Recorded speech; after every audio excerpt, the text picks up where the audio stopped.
welcome to A Gem of a Secret podcast. My name's Donna. And my name is Coco Gem Holiday. How are you doing tonight, Coco? I'm kind of frustrated a little bit.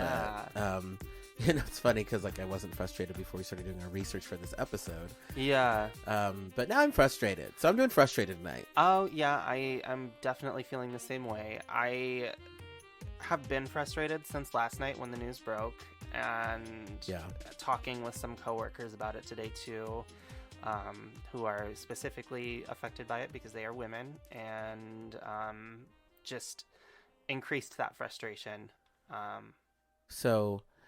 Yeah, and absolutely, because the reality of the situation is last night, or actually in the last couple of days, or however, a brief got leaked. I'm not sure which site got it first, but Politico, I think it was Politico. The Supreme Court of these United States, there's an initial draft talking about Roe v. Wade and possibly overturning it. Yeah. Because of constitutional precedence. Now, before we get too far into that discussion, Donna, what are you wearing this evening? Well, I'm actually just a golden brick because the Met Gala theme last night, which they're trying to distract us with this news, was the Gilded Age. And I'm a brick because I'm ready to riot. I am dressed as Offred from The Handmaid's Tale. Oh, yeah, fitting. Yeah. I didn't read the article first. I just thought that this outfit made sense for today. yeah. It's just feeling like those times are happening. It does feel like those times are upon us. So also, what a time to start forcing women to giving birth right now, like with the world that we're living in. Yeah, absolutely, actually. And I know we have a lot of Portland listeners on this podcast, so we will reference women a lot because they are the majority of childbearing individuals. However, we know not just women can bear children. Yes. So not to offend anybody, and we can use they and them as much as we can, but we also want to talk about the attack on women in general when it comes to laws like these. Yes. Donna and I are people who were not born with the ability to have children. So we do understand that our voices in this matter should not be as loud as those who are deeply affected. But as this podcast has always done, we're giving you our opinions on national information. Yeah. And I encourage you to follow influencers who are more affected by this issue and are speaking out on it currently. Absolutely. Definitely, look for people who are talking about these things. But we're going to go into why this is also very much so a queer issue in this episode. Yeah, absolutely. So, we'll do just a little bit of what happened. So basically there are now protests happening all over the country. Yeah. And actually, just as a side note, I didn't actually look to see if there were any. I actually don't have anything going on tonight. There might be some protests tonight that we could maybe go join if we wanted to. I already told my boyfriend, I was like, will you worry about me if I go out and protest? And he's like, of course I'll worry about you. I was like, but will you try to keep me from protesting? And he was like, no, of course not. He's like, go out and protest. He's like, I support you 100%. Yeah, I agree. Maybe after this episode, I'll look to see if there's any online protests online and hopefully not get arrested since we're talking about it on a public forum. Well, you know what? We have to organize somehow. Yeah, because here's the thing. So me and Donna we've organized, we've demonstrated, we've protested, we've rallied, we've rioted partially. We've done the whole 9 yards. And the thing about it, it really does matter. And I've said on this podcast before, rights were given to people usually because of something terrible happening. And I always reference the Stonewall riots. People always say that peaceful demonstrations will create change in the world, but that's not always true. No. That first punch or slap or rock or brick or however the history is being told started a riot. And yes, nobody died at Stonewall, but still that's what they kind of mark the change for, queer people in general. Well, what normally happens too is when really radical movements like this occur, you have a lot of liberals that will co-opt it and try and make it nothing but a symbol rather than a movement with momentum. Ooh. And you see it today with Black Lives Matter, and you've seen it with Pride too. Look at how, corporate everything is now. Yeah. It's you have businesses with these signs in their windows. it's just become a symbol rather than something that really had momentum behind it, like it when it first started. Yeah, I know that it actually feels like it's been really commercialized too, but like Mm-hmm. at the same time, I think it's actually it's both. I love seeing a BLM poster in someone's window, even if, and I will fight any activist on this point. I do like going into a place that has a rainbow flag. One of the bars we're working at right now is actually a straight bar, but it has rainbow flag with the trans and then the black and brown stripe on it. Yeah. And then I do like going into venues that have the Black Lives Matter sticker on it because it gives me like a tick of safety. Yeah. And like we still live in a world that's very unsafe for lots of different minority groups. So I like Mm-hmm. it for that reason, but I do hate that like it's been thrown in our faces so much that people are starting to kind of ignore what those messages mean. Well, yeah, even the people that are putting the signs up are, I think it's the same as putting, BLM in your bio. And I mean, I have BLM in my bio. Yeah. So that's the thing. I also want people to know, though, too, that, I am going to do my best to be a safe person in these causes. I'd rather have somebody being a touch performative if they mean it, Yeah, even if they if it's kind like, sincere. well, yeah, if sincere is a good word, but I just even kind of mean a little bit less than that. Like, if they're like, I believe in this message, I Mm-hmm. might suck and consistently be problematic, and this is a little bit performative, but you said it correctly. Like, I kind of want you to think of me as a safe person, even if Yeah, I don't get it right. I love yeah, that aspect of it a lot, actually, and I've been really thinking about that a lot since we talked about this. It might have, oh, we did talk about it on the podcast a couple of weeks ago yeah, about the performativeness of that in the bio. yeah. um Gosh, wow, we right into that straight over there, but like so back to women. Yes, yeah. Back to Roe versus Wade, and how people are going to be affected by this. So the draft opinion, you have it pulled up right now. Yeah, What are some of the specifics that we took out of it? so it is 98 pages long from the Politico website, and obviously I've not read all 98 pages, but there are certain sections that are highlighted, and I'm going to summarize, but I'm also going to read a passage from it. It's basically saying that they think that Roe v. Wade wasn't. They're basically saying they don't think it was fought well in the courts. They're Yeah, basically saying like this created an overreaching effect that has divided our country. And so I will read the passage now, and then me and Donna will talk about it. yeah, One of the passages, it says, Roe's abuse of judicial authority. Sorry. Roe was egregiously wrong from the start. Its reasoning was exceptionally weak, and the decision has had damaging consequences. And far from bringing about a national settlement of the abortion issue, Roe and Casey have inflamed debate and deepened division. It is time to heed the Constitution and return the issue of abortion to the people's elected representatives.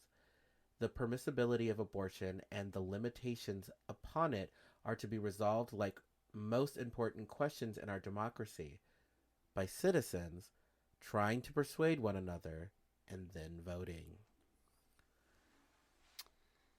And yeah, for some reason, I was telling Donna right before we recorded, for some reason, that line, which that is a democracy, people persuading each other and then voting on those issues, it's so gross to me, especially when you think about how the Electoral College was built to keep black people as half a person, because the South had more people in it technically mm-hmm. during those times. It's really disgusting to me to vote on the well-being and basic human rights of a group of people, especially when, like I said, Donna and I will never be part of that group. No. And so, like, I have to have like a woman coming up to me, a childbearing woman coming up to me, being like, so hey, it'd be super cool if you could, like, help me with this Yeah, person who will never have to go through this. yeah, Yeah, could you, like, maybe vote yes? And then I have to care. yeah. It's gross. It's incredibly gross, and I've seen also in some instances in really like far right states, they're even considering, like they even have like laws ready that are banning ectopic pregnancies, which are fatal for the person giving birth. Oh, There's no way around that. Ectopic pregnancies are something that cannot be like brought to fruition. Um, so it is in a lot of ways a death sentence for these people. And yeah, it's bringing us back to a time before modern medicine made pregnancies a little bit more safe, and they're still not even safe today. Our mortality rate is not really all that great. Yeah, I mean, for a so-called developed country, which is such a elitist term anyway. Yeah, our health is not great in that area. Our resources aren't, and yeah, it's definitely concerning that we're looking at making that even worse right now, especially with how broken our healthcare system is. Yeah, exactly. And on top of that, elected officials, even if everybody votes, like say and I know that this is a democracy, what a democracy actually is, like I said earlier, but even if everybody votes, it's still gross to take the rights away of somebody just because you think it's wrong, especially for people men specifically, because I know that there are women who cannot obviously give birth, but when men are talking to women about this, it's really, really uncomfortable. Be like, well, you shouldn't. And the argument that I've heard a lot is like men go through the mental anguish of abortion too. And yeah, sure, that probably should be measured in some capacity, but not with the absolute physical damage that happens from an abortion. Yeah, I have a personal story about that. A lot of people know too that even in really progressive areas, you have obviously pretty rural communities. Right. And those communities kind of decide what the environment is there, right? And so where we're from, we didn't have any resources like Planned Parenthood or any clinics that were close that would really perform this procedure. When I was in high school, there was a situation that resulted in pregnancy, and the person had to drive like up to a few hours away to get resources to terminate that pregnancy. This was something that, too, at the time I didn't really realize had happened. I didn't find out until later that it had happened. And so, yeah, the effects on me, it's not something that permanently scarred me. She had to deal with a lot worse in that situation than I ever did. It is something that I've thought about would be a different course of my life, but it's not something that I feel like I should have had any say in. Right. It was her decision and her sole decision for that. And I really just don't think that we need people that, can't get pregnant deciding for people who can, and especially exercising their religious beliefs to do so. Yeah. Because we're not a theocracy, and no, so many different by any means. And you know what? Ideologies. The separation of church and state are just becoming words at this point. Ooh, that's a good one. It's true. Yeah. And so here's the part that actually is heartbreaking for me too. That's like, that kind of coincides with this, is that I know a lot of people who've had an abortion as well. And many of them have had difficulty, because there's always that thing that follows closely behind where people are trying to defund Planned Parenthood. Then it also blocks access to get services from Planned Parenthood that are outside of an abortion. Cancer screenings. Yeah, I mean, like pregnancy tests, condoms, things like that, women's health just across the board, or people's health across the board. And that is alarming to me, because that's what closely happens after this stuff kind of happens. And it's gross. Yeah. It's just gross. Yeah, it is.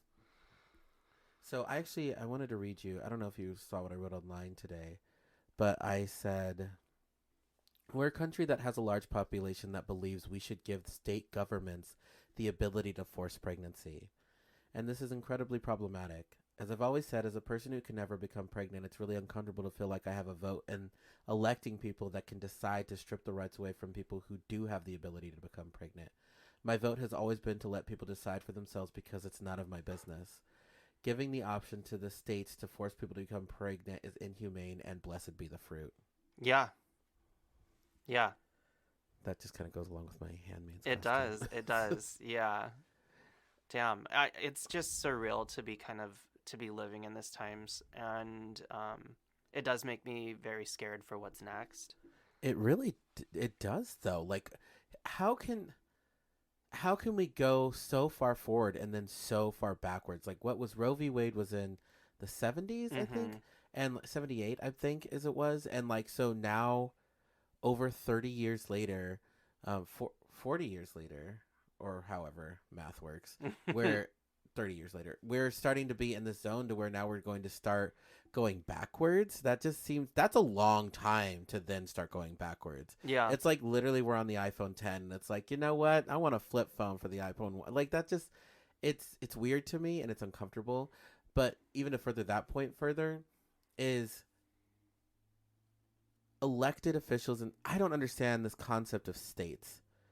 Like I've never really got it. The whole like state rights people tend to be people who are like who identify as libertarian and are more to the right, you know, and it's that whole idea. Well, if you don't like it there, then you can move to another state. It's not that easy. It's not that easy, and it should not never that be that easy. simple. There are so many poor people in rural communities, and they can't afford to just pack up and go. And I always, you know, and I love the map that we talked about during our election episode that said, land doesn't vote, people do. Yeah. Like, and I thought that was a really clear indication that this, because, you know, they ended under God later, but it was supposed to be one nation, indivisible. Like, yeah. And it just, and it's not that. Like, trying to push it back, like Donna said earlier, all these states, like, are ready to go with all of these things. They're going to strip away everything that makes us human. And there is another piece to this that we're going to get to after our break. But when it comes to this side of the equation, I encourage every single one of our listeners to get out there in your communities and vote. A way to protest is always have, what is it called? Like the national, like you can get a lawyer. There's a number for like every city. There's like a lawyer's guild. Yeah. Make sure you look up your lawyer's guild number to make sure you have it written on your arm just in case you do get arrested while you're protesting. Never have identifying information on you. Wear a mask. Wear a hat. You know, stuff like that. Milk for you know, for your eyes and things like that, if things like that happen, and make sure you're as safe as humanly possible, and at least let one person know where you're going. I definitely agree with most of that. I can say that I think organizing is the most important thing that we can do right now. I definitely do. I feel like we voted and this is where it's gotten us. And I know that's a very pessimistic way of looking at it, but I feel like the most important thing that we can do as a people is to organize, unionize, and take the power back from these elites. Yeah, because they're the ones making the decisions for issues that will never affect them. Yeah. There's always that joke that comedians make that be like, oh yeah, he had the money to pay for his mistress's abortion. You know, like there's just so many jokes about that. Yeah. Like, because the governmental elites, like that story comes from somewhere. Yeah, it does. Like, and it's true, and that's also just what makes this so much more heartbreaking. It's like, how are you gonna yeah, that's the joke. It's like, how are you gonna get rid of abortions when you're the one who got one like last week? Yeah. Right? Stuff like that. It's because they will always have ways. The bourgeois class, the elite class, the ruling class will always have ways. Always have a way of keeping us in the dark in a way that's really uncomfortable. Well, and of obtaining things and resources and things that we won't have access to. So this next part, before I get there, we're going to be talking about comparisons that were made in this note. But before I do that, Donna, how are you doing this evening? I'll let you know after this brief break. Drag Danger Zone is a monthly showcase featuring new and established performers every month, every fourth Thursday at Mississippi Pizza, located at 3552 North Mississippi Avenue. This fun cabaret variety show is hosted by Marla Darling, Valerie DeVille, and DJ Aurora. For ticket info, find us on Instagram at Drag Danger Zone PDX or Facebook at Drag Danger Zone. And get into the zone. The Drag Danger Zone, that is. Hey, are you kind of sick and tired of going downtown to watch quality drag shows? We're bringing you a specialty drag show to your neighborhood bar at the Montevilla Saloon. It is every last Sunday of the month at 7 o'clock p.m., so you can see downtown drag just in your backyard. Located at 8012 Northeast Gleason Street. Once again, that's 8012 Northeast Gleason Street. Be on the lookout for more information. It's a podcast with Coco and Donatella podcast. Tune into What They Tell You podcast with Coco and Donatella podcast. Well, I am feeling incredibly political because even during the break we were discussing politics and ideology. We were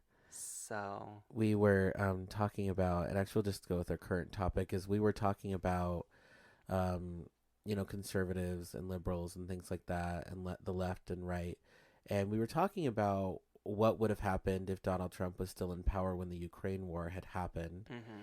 And my comment that I made was that I think without a shadow of a doubt, Donald Trump wouldn't have wanted to impose sanctions. No. He would have tried to keep his finger out of it, and he probably would have gone the line as like, it's just none of our business. Well, and he was such a simp for Putin while he was in office that of course he wouldn't have, Yep.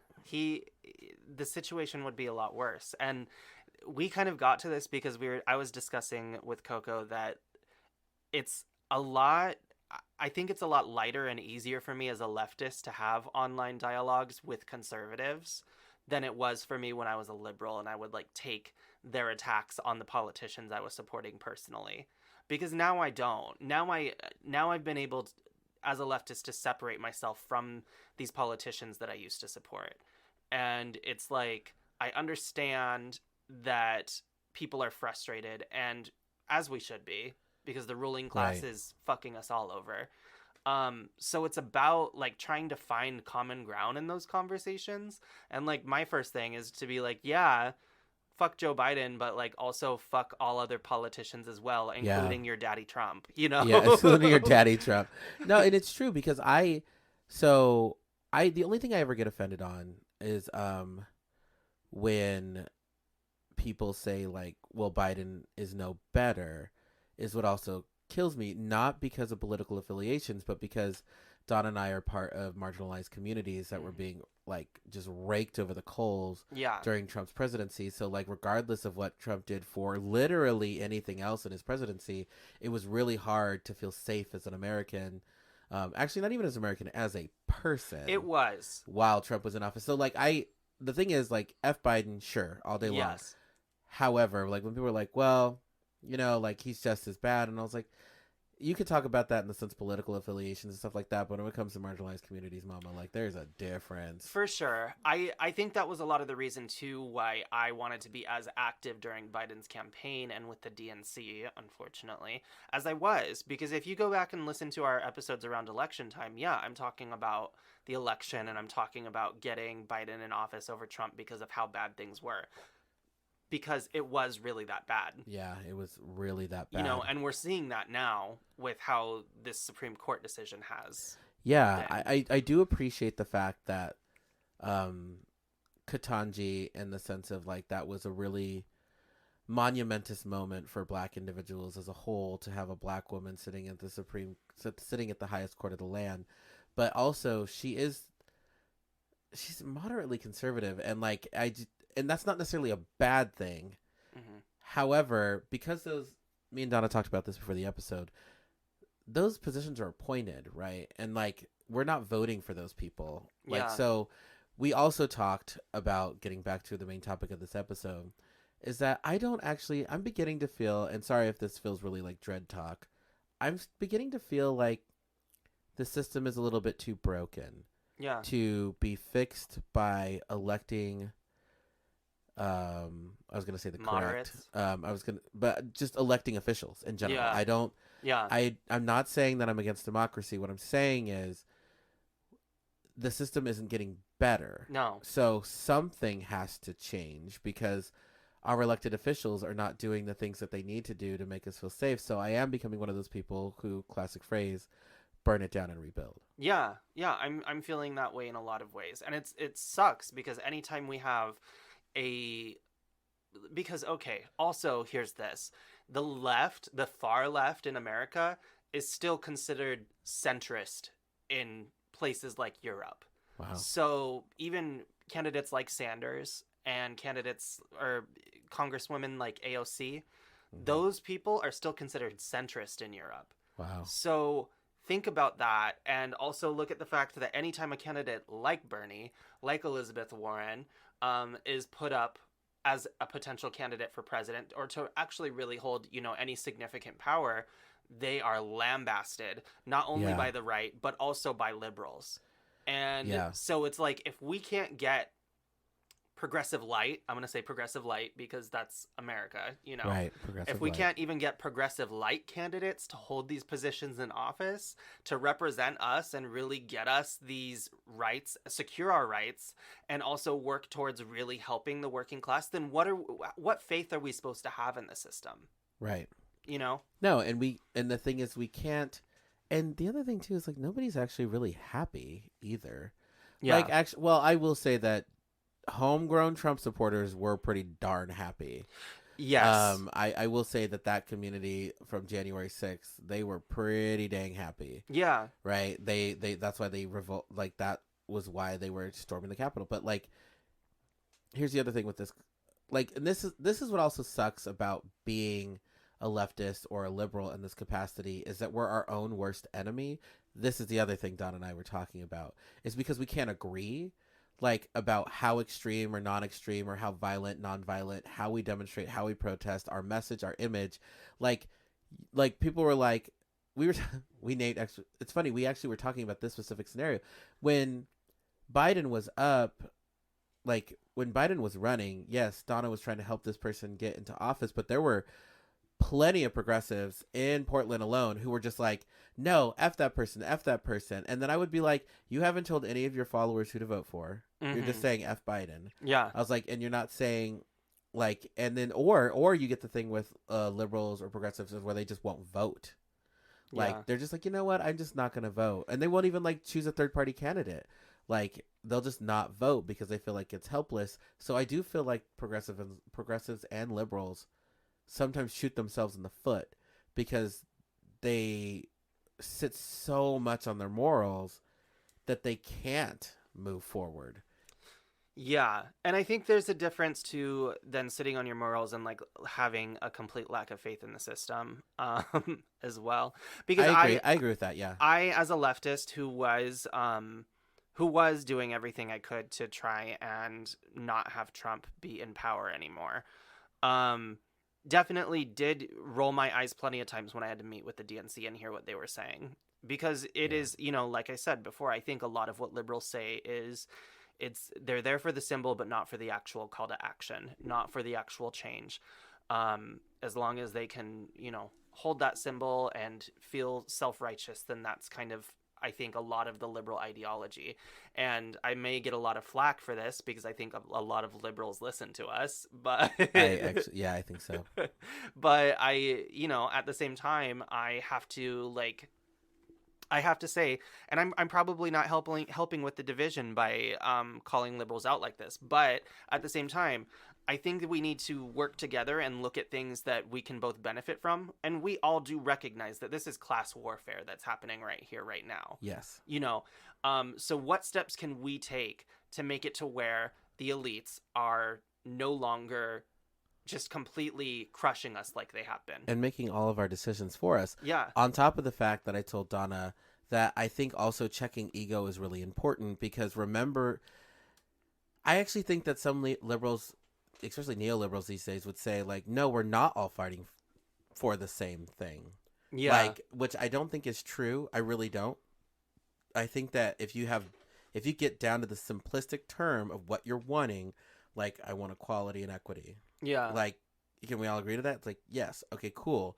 Then a very close thing following behind that is be like, do we want a system that holds those values? Yeah. It's like, yes. It's like, okay, then like it's Yeah. it's like you have to start at ground zero sometimes. And like I really think it comes down to, especially in activism, just checking your ego a little bit, like putting your voice behind a cause that's close, as much as you can. Because when you have like 30 grassroots organizations that are all getting those resources from the same group of people, like this is like literally the goal of economics is to allocate scarce resources efficiently and effectively. And we can't do that if you're going to have 1,000 different grassroots organizations that are pulling from the same community and fighting for the same cause.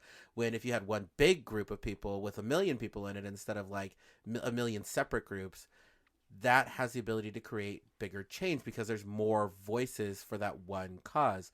Like that, for some reason, I think that's why that line from the brief was basically saying like, yeah, the way that we get things done is, I have to convince every single person to agree with me, and then we vote people in that way. And that feels wrong. It just, for some reason, it just feels wrong. Yeah. You mean I can't start when I'm having these conversations with abolish the government, decentralize the state, and give all the power to the workers? I can't start these conversations that way, Coco? What am I going to do? What am I going to do? God. It's not the biggest, like, party conversation to have with people. I get that. You definitely do. I agree with everything that you're saying, by the way. I think in order to have these conversations, not even just with conservatives when you're trying to talk about this stuff, but with other people on the left, you really have to kind of just like lead them in with crumbs, kind of like breadcrumb them. Yeah. And these conversations are, I think, something that can happen by talking about the material conditions of what's going on in all of our lives right now. Well, and then trying to make it apply to people, and this is what kills me. I try to make a political decision apply to a person who it's affecting them.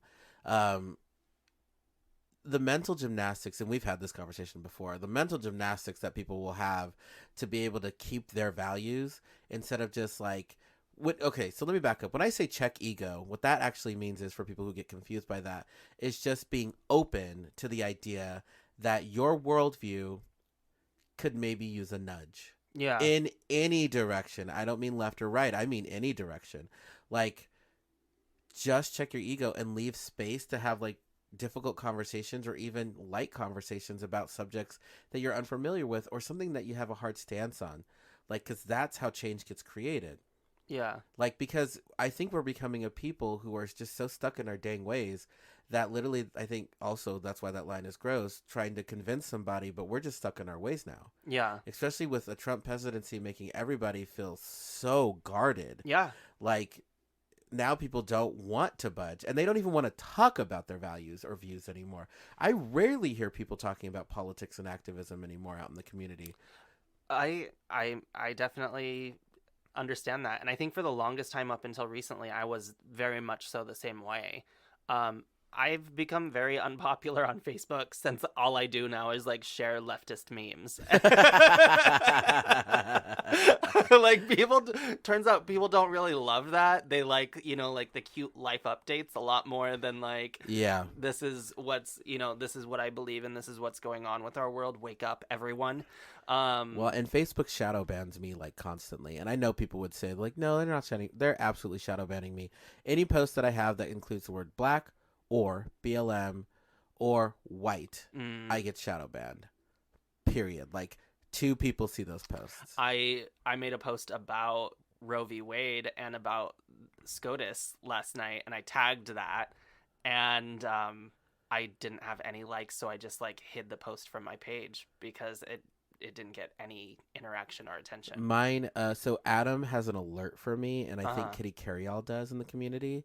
Those were the only 2 people that had liked my post at first, that when I read you today. Yeah. And I think even now, it has a total of 6 likes on it. Damn. I have 5,000 friends on Facebook, and it has 6 likes on it. And there wasn't anything too inflammatory in there, but I do think I used the word abortion. Would be it. And that would be, I used the word pregnancy. I think that's what probably Facebook was like, nope. Yeah. Damn. Like, it's kind of scary how, like, they're policing us. Yeah. And they're policing the algorithm. I mean, this makes it even harder to organize, though, too. Because, like, how are you supposed to when people can't find this information? And also, by the way, Let's talk about it. All the billionaires that are controlling our social media don't want us to organize. They don't want us to. Yeah, they don't. Oh, of course not. No, absolutely not. Because it would mean their downfall if we organized and if we were successful. Tried to distribute the wealth, We've been hinting about it in the first half of the episode, but I think we need to talk about why this is a queer issue with the Supreme Court draft. I was actually going to switch gears to that. Yeah. I do have a couple of articles pulled up, but basically, if you read a lot of the brief, it talks about, it keeps making references to Oberfell v. Hodges, which gave us the right to legally marry as queer people. Same-sex marriage, actually. Mm-hmm. Let's just same-sex marriage. And then Lawrence v. Texas is, and actually I think it's actually written the right to engage in same-sex acts. Yeah, in private. And Donna actually has her quote written up, so we'll start with that and then we'll talk about it. Yeah, so in Alito's draft, these two cases were referenced, and he says that, like abortion, these decisions protect phony rights that are not deeply rooted in history. And when reading the brief, it is basically saying, it makes reference in the sense of, let me see, this reads as, unable to show concrete reliance on Roe and Casey themselves, the Solicitor General suggests that overruling those decisions would threaten the court's precedents holding that the due process clauses protects other rights for the United States. And then it references those two cases, but Ben basically says at the end of it, is and to ensure that our decision is not misunderstood and mischaracterized, we emphasize that our decision concerns the constitutional right to abortion and no other right. Nothing in this opinion should be understood to cast doubt on precedents that do not concern abortion. And bullshit. That is what they're basically just saying. They're so these other precedents that we've set are also kind of funky, but just to make everybody get on board with what we're talking about, we're just talking about abortion, just FYI. We're not and they're basically trying to hint at us, which I think is a lie. I can finally use it. They're gaslighting us is what's happening. They are. They're gaslighting us into thinking that they're only talking about abortion and they're only making reference to those cases, so we should all get in line. But what really is happening, to take the wool off of our eyes, is they're going to eventually come for those things. They will. That's not paranoia, people. That is literally, if they keep referencing it, then it's coming. Referring to them as phony rights with no historical precedence? Are you... I don't want to cuss again, but it just is so infuriating to see that, because why else would you specifically reference cases that affect queer rights? Yes. Why else? And they're basically trying to say the courts are, so what they're trying to say is that these cases had far-reaching effects that divided the country. And so we need to look at them and especially examine to see if they were fought well in court, and then also to potentially overrule them, overturn the decisions because of there's no constitutional precedence to these rights or constitutional. There's nothing in the Constitution about these rights. And so they're why did we do this decision? That's why I should go back to the states, because the Supreme Court is always trying to say that the states are allowed to make decisions on rights. We don't do that. We listen to cases and set precedents as necessary. And that's what's really, really gross about this. So what do you think the ramifications of all of this are going to be? So I think what's going to happen is, actually, I think that this is worse than what people are immediately assuming. Yeah. It's going to be a lot worse. There are going to be so many lawyers that are galvanized to be able to make this change and bring it all the way back up to the Supreme Court, in my opinion. Mm-hmm. They're going to lose. They're going to there's going to be some smart lawyers who are going to go to, the state Supreme Courts and just keep going up. I really do believe it's just going to be the same process over again, mm-hmm. where very smart lawyers and the people are going to be, they're even going to do it pro bono, I bet, because this is so egregious in its own right. Yeah. Like, they use the word against Roe v. Wade. I'm using it in the sense of this stupid... Against these 5 conservative justices that are the ones that brought this up. You know, it's Alito that drafted this opinion, but those 5 specifically. Well, and I'm heartbroken because it doesn't make sense. But to answer Donna's question specifically, what I actually think will happen is that very soon after this is when they're going to go for same-sex marriage. I really do. I think that, like, most people feel that should have belonged with the states. And I will say this, and I think, I've never said this out loud before, but I think because of the Colorado governor right now, that same-sex marriage might have gotten there now. Mm-hmm.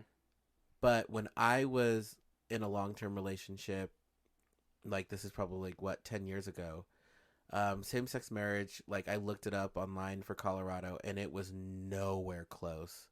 No grassroots organizations were pushing it enough.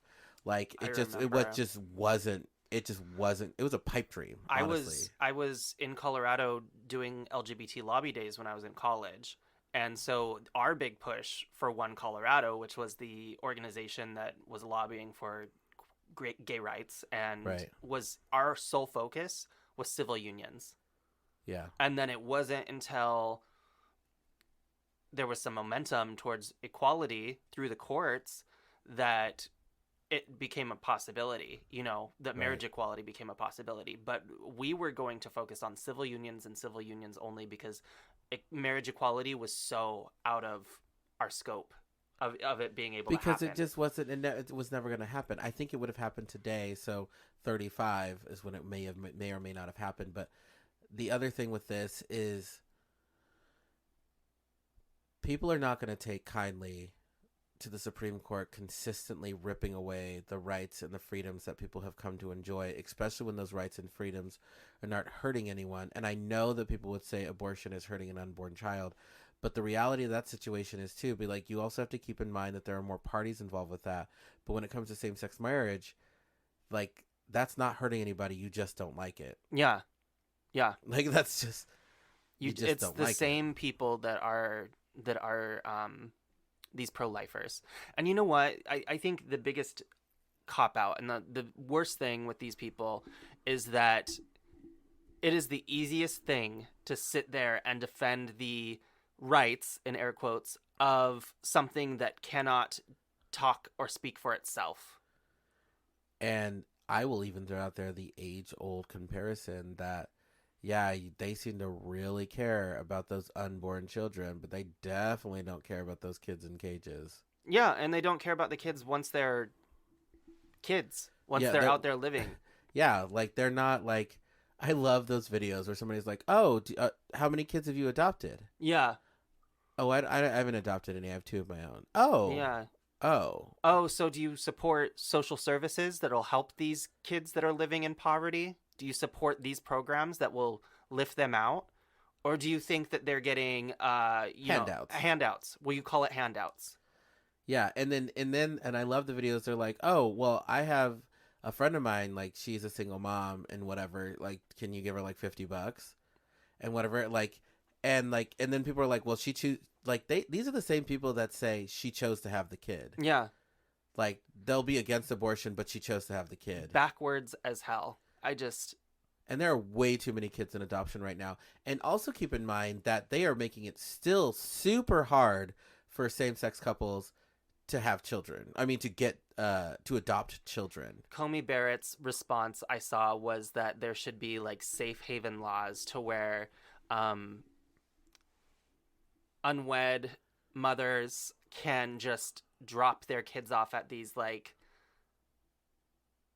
orphanages or places, that adoption agencies and stuff like that there needs to be these laws, and that would solve a lot of our problems. It's like, no, the foster care system and adoption agencies are overrun. Like, we can't, like, we still have so many, there's not enough money going into those places and not enough resources. Like, no. Like, the thing is, like, Don and I are pretty, like, socially aware. I have no desire to be a social worker, and it's not even because of the work. Sorry, the workload. I have no desire to spend my life in a system, I do think that system needs a lot of repairs. I don't think it's broken, but it needs a lot of repairs, and there's not enough people to do it. And I think that to improve those systems leads to a lot of, and actually I'll even be more straight with it, even if I lose listeners for this. I don't want to ever feel responsible that I didn't do my job well enough as a caseworker or a social worker to where my kid, like, trigger warnings for all this, like complete suicide, or, you know, doesn't go through like I put them in a bad home, or I don't vet parents well enough for the foster care, like the foster parents or whatever, or I'm not paying attention to when I'm doing home visits with their bio mom and like she's still on crack or something, like all of these really negative scenarios. Yes, I know. But at the same time, I also just don't think in my heart, if I ended up in that scenario, that I would be able to just sleep it off the next day. Like, oh, my kid's back in the system because it turned out that her mom was still with that abusive boyfriend, but she hit it on our home visit. Yeah. Right. And I just, because all those stories that I've said are things that have actually happened in my life because my mom was a foster care provider. Yeah. Like, and I don't think I could ever have the heart to deal with those stories. And I don't even know how people can. So, like, it just, like, so when people are like, yeah, let's, like, put your kid up for adoption and put them in those systems, not everybody gets the perfect fairy tale ending with the great parents, like, it, or the great foster parents. Like, it just doesn't happen. And so, like, you can't, bare bones for this long speech, is you can't guarantee that child a good life. And I know they would say, but so we're refusing them a chance at a good life. But, like, there's a difference. If you can't promise it, then it's up to that parent to decide, that expectant mother to decide, that person to decide if they have the resources available to them to be able to do those things. And taking away their chance or their choice just feels wrong. Yeah, it does. It does. And it would be a whole different story if the material conditions of our society were a lot better. But they're not. Actually, you know what? That's a really good point. They're not. If the world was a little bit different and it made it to where the environments around being pregnant and the support and the taboo culture. I think I told you this once, actually. This is a good story for this episode. And they don't listen to the podcast, and I won't say names, but they will definitely know who it is because I disagreed with the decision. I had friends who were LDS. Yeah. Latter-day Saints, for listeners. Mormons. And they're, I think, 17 or 18-year-old kid. I think, no, it wasn't even pregnancy.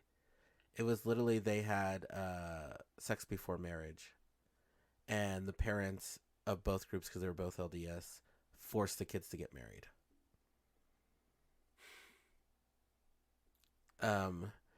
And so this story was like, this would have been like maybe 4 or 5 years ago at this point. So we live in a world still, even in the United States, where we have those kind of decisions. And that's what leads to, like, let's say she did get pregnant or whatever. That's what leads to those stories of back alley abortions. Yeah. And things like that. When people are like, oh, no, I would help them on their way. It's like, no, you won't, because you're not going to pay for all her care and all her needs and blah, blah, blah, blah, blah. And her parents are going to definitely force her to get married or some BS like that. Yeah.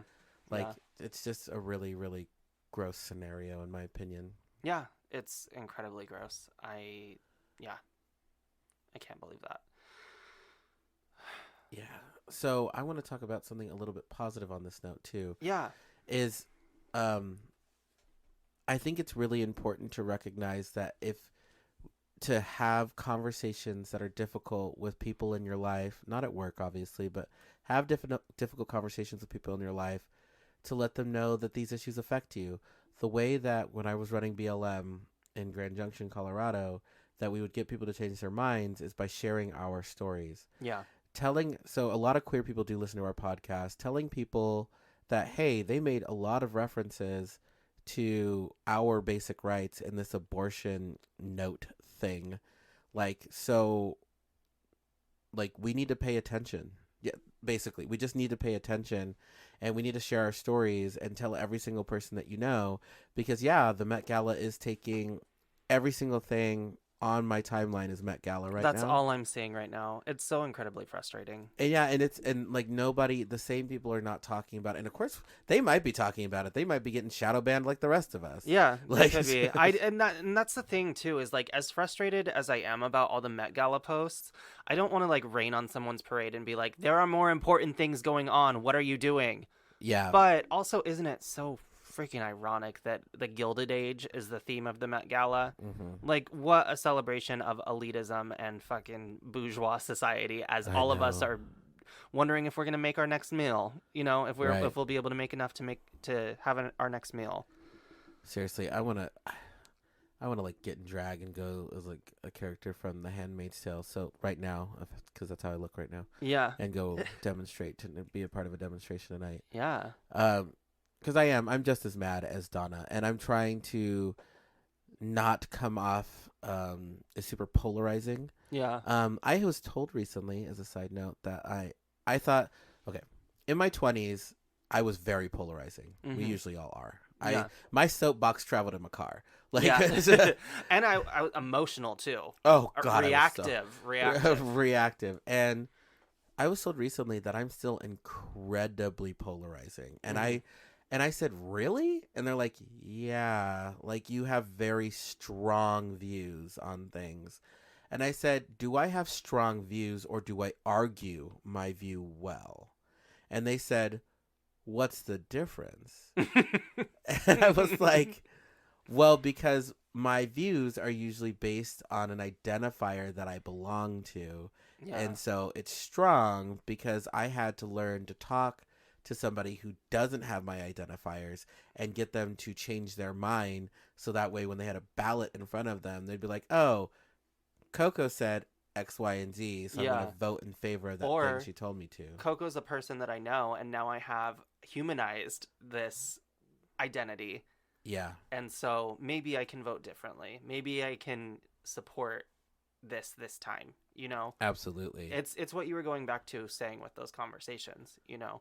It's about having these conversations with people, and also understanding, like you said before, that you can't just dive right into your ideology because others will think it's extreme, and a lot of the times may not even understand where you're coming from. Well, and it's funny because Donna and I are technically extremists in our views. Yeah. But we've been through this game a long time, and that's why we can even do this podcast without like screaming at the top of our lungs, is because we know that you, even our listeners, are going to receive it better. Yeah. If we're like talking to you like you're people, because you are people. We've both been activists for a long time. I mean, my activism started in college and that's when my worldview really shifted, because at that point I had, I wasn't really talking with my family. I was getting educated. I saw a really good meme today that was like, is it that all of these professors and educators in college are indoctrinating our kids, or is it that they're finally getting the education to see past the indoctrination that they were raised with? Ooh, and wow. It was like, yes, that's exactly what it is. Wow. You don't vilify the people who are giving you knowledge. The more you read, the more you learn around the world. If you travel, if you go other places, you develop a more worldly view, and you shouldn't punish people for that. You shouldn't punish people for seeking out knowledge and realizing that we can do better. Oof. You shouldn't punish people for seeking out knowledge, knowing that we can do better. Yeah. Yeah, I fully agree. Gosh, that's life-changing. So as we get to the end of our episode, listeners, just remember this too. Like, no matter if because I have plenty of stories about this, about people and their spouses, like, just not, like, a lot of wives, I will say, it's usually in my life, so this is anecdotal, not necessarily a majority problem. Like, wives will just agree with their husbands on issues because they don't have these disagreements and arguments. Have the disagreements. Have the arguments. It's important for the safety and security of the common man, and I know that you don't want to have, like, waves in your life, but these issues are so important. Because I can tell you right now, there's a lot of people hurting in our country right now because of this 98-page letter. There's going to be even more people in our country who are hurt if they try to overturn marriage equality or the sodomy laws, which is weird that they keep referencing that one. Yeah. Just remember that not every single person in your life looks the same, acts the same, has the same identifiers, gender, race, sexual orientation, and romanticism. So just remember that we're all different people, and we're all just trying to live and be happy and try to live our life the best way that we can. Yeah. Yeah, I think that's a perfect way to sum it up. Also, organize. Do what you can. Do what you can to fight this. You know, show them that we aren't going to back down. And then if you want to come yell at us about it, this evening, you can catch us at the Queen's Head from 6 to 9 p.m. I think 6 to 8 p.m. at the Queen's Head, Portland. We're going to actually probably be talking with Astrid, our special guest, about some of these issues as well. Yeah. So make sure to come out and have community conversations. If you want to look up the event online, I think it's called Pre-Recorded Queer Conversations and Community Discussions, I think is what I called it. It's a part of Gem of a Secret Podcast Live. We, of course, love meeting our listeners and our fans. Yeah, come talk with us. Yeah, please do. That's it, everybody. That's it. Bye. Bye. This has been another episode of a Gem of a Secret podcast. The hosts of a Gem of a Secret podcast are Donna and Coco Gem Holiday. You can follow Donna at Donatella_MySecrets on Instagram. You may follow Coco Gem Holiday at Coco Gem Holiday on Instagram. Original music by Touche Douche and Party Favors. You can follow them respectively at Touche Likes Beef and Party Favors Music on Instagram. For more content, follow them online at www.agemofasecretpodcast.com. That is www.agemofasecretpodcast.com.